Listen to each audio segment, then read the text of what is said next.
Okay, so let's pick up where we left off. Last time talked about uh, relationships among variables and doing scatter plots, and from the different plots that we had, we could see there were patterns. And now let's try to take a step forward and take that pattern and actually try to build a formula to describe the pattern that we've got there. And we're going to use a technique called simple linear regression.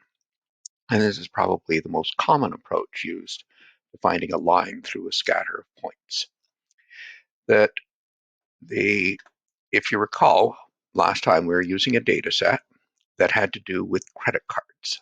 And I've got a nicer picture of that. Here we go. So this was a data set of purportedly 400 credit card holders. And we knew for each one what their income was, what their credit limit was, what their credit rating was, classification of risk, some sort of category based upon their rating, how many credit cards they had, how old they are, how many years of education, their gender, male or female, whether or not they're a student, whether or not they're married, what their ethnicity might be, and what the current credit card balance is. Now, it isn't real data, it's actually simulated data, and it was created by Gareth James for his book, An Introduction to Statistical Learning, with applications in R. And it's that we're using this data set with his permission. But it may be simulated, but it's got a lot of interesting characteristics that we'd like to explore. And last time when we explored it, we looked at different scatter plots. We looked at, well, how does the balance change as the person's credit rating goes up? Higher rating, they seem to carry more in their credit card. If their income was higher, then they also seem to carry a larger balance on their credit card, but the pattern wasn't as strong. That uh, if they had a higher credit limit, so if they were allowed to borrow more, they did borrow more, or at least they carried more as a balance. But when it came to credit cards, how many they had didn't seem to matter. If they had one credit card or five credit cards, borrowing seemed to stay the same. And age, absolutely no pattern whatsoever. That whether they were, oops, I've got this the wrong way around on the axis here, that I've got age, I think, on the vertical and balance on the horizontal, but you got the basic drift. And similarly with years of education, more education didn't seem to matter. They didn't borrow more, didn't borrow less. So let's look at some of these ones, though. If we were to build a relationship and look at, say, um, the balance versus the credit rating, how does that sort of pattern look like? And so, looking more closely at that one, it looks like there's a relationship here between the two. So, what sort of relationship should we be looking at? We're going to find some type of function. We're going to look at taking characteristics of the customer and using that to predict bank balance or a credit card balance. And we could take several characteristics or just one. If we wanted to start with the simplest, just taking one characteristic that, and we wanted to come up with the simplest thing, it would be a straight line. A straight line has an intercept, it has a slope. So if I was doing it with rating, as an example, then the balance is some starting value plus some number times the credit rating. So if I go back and look at that picture that I had before, it would look like something like a line going through here. Now I can actually go and get Excel to go and draw me a line. And let me get it to draw me a line. And now their line isn't very attractive. It's hard to see. But let me change its color a bit and make it fatter so that you can see it. So you can see it looks sort of like this running through it. And that looks like an interesting straight line. When I'm saying that I'm going to have one that's a line it's going to go through the different axes. But that one I'm going to make red and make it thicker so you can see it. So here's a line going right through that scatter. And this is what we mean by an intercept. It starts here, and then how quickly does it go up? So this is an example of a straight line relationship between the rating and the balance. I picked rating because it looked like a strong pattern. If we're just picking them, we last time looked at issues of correlation of the different charts we had back here. Well, why not pick limit or something else? And we introduced the idea of a correlation between variables. So here are all the numeric variables that I was looking at. And what I could do is go and ask Excel, how strong is the relationship between different variables and the balance? So correlation, what we do is we go and we grab all our data here as a block of stuff. It's all got to be together and it's all in columns, and I've grabbed the labels at the top, and I'm going to put my output right here on the same sheet. I'll put it just over to the right. Put it in G1 now. Let me go up and so you can see it. Yeah, there we go. So here are the numbers I've got. Make them a little bigger so you can see what I've got.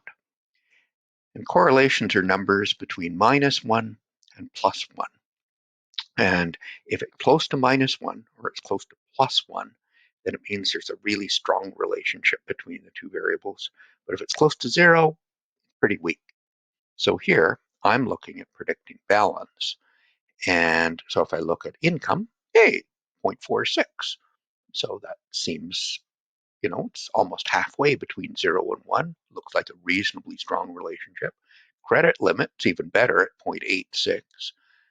Rating is just marginally higher, 0.8636. Number of cards, nothing. Age, nothing. Education, it's almost nothing, and it's negative. You'll see some of these ones in here are negative. So when I was looking and picking, now I've already decided I'm picking rating, but if I hadn't looked at that previously in all those charts, I would have picked this guy just because it's got the biggest correlation. It seems to have the strongest pattern. And if we look back at my charts, it says that this pattern is just a little bit stronger than that one, and it's much stronger than this one. And we can see that from the picture. And these ones here, there's no strong pattern at all. So how do I calculate that line? Well, I'll go back here and look at my data again. So I want to predict balance, and it's going to be based upon credit rating. So I'll go back to data analysis, and I'm going to use a procedure called regression. And this is the most common approach to carry out this type of operation. First, it asks for the y variable, the y range. Y is what's on your vertical axis, what's on the up and down. So that's balance. It's generally what I'm trying to predict. So let me grab that. And then it asked, how am I going to predict it? What's my x? And so my x in this instance is going to be credit rating. So I go over here and I'm going to grab rating. Zip down this column. That's good. And I've got labels. Okay. Don't mess with this constant being 0 and confidence level. Those aren't important. And we can do various plots. Look at them another time. I generally would like it to be put into a new worksheet, just so I don't have too much clutter. And so let me do that. So I click OK. And it gives me a new sheet, tiny numbers, and we'll make them bigger so we can see it. There we go. So there are 3 tables here. This top table is this one over here. I think of it as regression statistics. Think of it as an indicator of performance. Okay. This table over here is really something for statisticians to play with. Oops, sorry. And we really don't want to get into that today. And then we've got the last table. And the last table actually gives us my model, the intercept and the coefficient for rating. So let me make sure you can see this. And actually, I'll make all of these columns bigger here so we can see the important stuff. And coefficients, and there's a thing here I'd like called standard error. The important stuff for us is going to be these two numbers right here, those guys, and oops, and we may also look at these ones here. Okay. So first off, what do these ones tell us? If you remember, when I was building my line was going to be an intercept plus slope times rating that predicted balance. And so here is the intercept, here is rating. So my model here is going to be balance. Well, let me actually put more words to it than this, so I should probably put it over here. My estimate, because this is all estimated, and it's based upon just the line, so it's actually the average balance of people with a certain rating, be equal to my intercept at minus $390.85 minus, well, we'll get back to that, plus 2.5 rounded off to 0.57 times what the rating is. That's my estimated model. So let's go and look at that picture that I had there. See that line there that I've got drawn in? And you'll see if I extend it all the way back here to where rating being 0 is, that's where my intercept is. It's going to be into negative territory. And it's saying this spot way down here is minus $390. And the rate at which it goes up, so if my rating went up by 1 point, then, whoops, where did that sheet go? If my rating goes up by 1 point, my balance goes up by $2.57. Now that may be hard to see. So if I was looking at, whoops, excuse me, where's that chart? Here we are. If I went from, say, 400 to 600 with my rating, if you can see that on my chart, then my balance is going here from about, let me see if I can't draw some lines in. So if I went from 400, look at that line there, and I'll make it thicker so you can see where I am right there. And at that point, and I'm going to go and, whoops, so there's my line here. It didn't do that for me. Okay. And I'm going to put in, oh, there's my other line. Just, whoops, I want this guy. And I want to go up to 600. Okay. And let's see what happened here with what changed. Yeah, bear with me here. I swing my line around. So it looks like my balance went from about 700. Okay. And up to approximately 1200.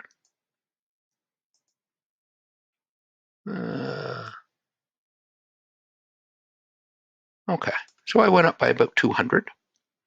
And 200 times 2.57 is approximately 500. So the gap that you see in this increase is about 500 that we're seeing from where I was when the rating was 400, where it is at 600. So that's what I'm meaning by the slope, is how quickly is it going up. For every step I take across from left to right, what's the increase vertically here? That the other stuff that's in this sheet, then, these are helpful as to the equation of my line. But these numbers here, the 390 and the 2.57, are both estimates. We go back to my picture again. Notice all these dots, and you might think, well, is that line right? Maybe it should be a little bit higher, a little bit lower, because there's a lot of scatter. And if I had a different scatter, wouldn't I have a slightly different line? And maybe it should be angled differently, this way or that way, just a little bit. How far off might it be? Well, if you look at these numbers, it says that intercept may be off by a little bit. It has a standard error of 29. And as a rule of thumb, don't be surprised if this correct intercept is off by about twice that amount. So that's about 2 times 29 is about 60. So if I look back at this picture, I'm saying, suppose I take this line and I move it up about 60, not very far, or down by about 60. It doesn't move very far, but it's approximately there. And the other is, how much can it wiggle? Can I wiggle it up and down? Right now it's got a slope of 2.57. Maybe the slope should be a little bit more, maybe a little bit less. Well, what does this say? It says that slope has a standard error of 0.075, double that. So that'd be 0.15, 15 cents. So maybe this isn't 2.57 as the right value. Maybe it's, I don't know, 2.4. Maybe it should be 2.7, something that's a little bit higher, a little bit lower, but it's not going to be off by much. It's going to be, say, between 2.4, 2.7. So that line is only going to wiggle a tiny, tiny bit. So I've got fairly good estimates of these two things. So that tells me about the relationship that I found. And that's the first thing that I want to know is, what's the line? What's the pattern between rating and balance? If I increase my rating, how much my balance might go up? The other thing, though, is, suppose I want to make a prediction. Is it very good at making predictions? Well, we've got two ways of looking at that. The most popular measure is to go and look at this one. They call it R square. What's R square? It's a number. It's between 0 and 1. Some people like to change it to percentages, between 0 and 100%. And in this one, I've got what looks to be an R square equal to about 75%. And many people will say that the way they interpret that number is to say that the model explains 75% of the variation that I've got here. Or they might think of it as noise. So if I look at my picture again, the stuff is scattered above and below the line, so on. There's a lot of noise here. And if I look, balances range from 0 up to about $2,000. So there's a lot of variation in the different balances. And by looking at rating, I'm accounting for about 75% of that noisiness that's going on, the variability between 0 and 2,000. Really think so? Does it look like it's that good? It's hard to judge. I think for many, 75%, if that was a grade on a test, you would think it was amazingly good. But as you can see, there's an awful lot of noise here. How much noise is there? Well, that's the other thing you'd look at. And I like to look at this guy again, my standard error. Standard error says $232. How would I interpret that? Well, that I would think of it as the to expect that your predictions could be off by no more than two standard errors. So in this case, two of them would be what, $464 or $64. That's quite a bit. Look at your picture. So if let's put a little drawing in here. If I'm looking at a prediction and I've got someone whose credit rating is around 500, okay? And let me just get rid of the fill here. And I'm going to make that outline red and a little bit heavier weight there. So I've got scatter that's going up and down around that line. So this may be my best guess, this spot in the middle, of what their balance is going to be. But if I look from history, from the past, I've got some, my best guess is around, what's that, around $800 or so. I've got some that are up to, 1,200, 1,300, almost $500 more. And on the other hand, if I look down from about 800, I've got down to about 400 or so. So that although most of them may be within 2 to 300, about one standard error, I could have some that are as far away as $400 to $500 away from the line. So my predictions aren't all that great, but that is what standard error is telling me. There are a whole bunch of other numbers here.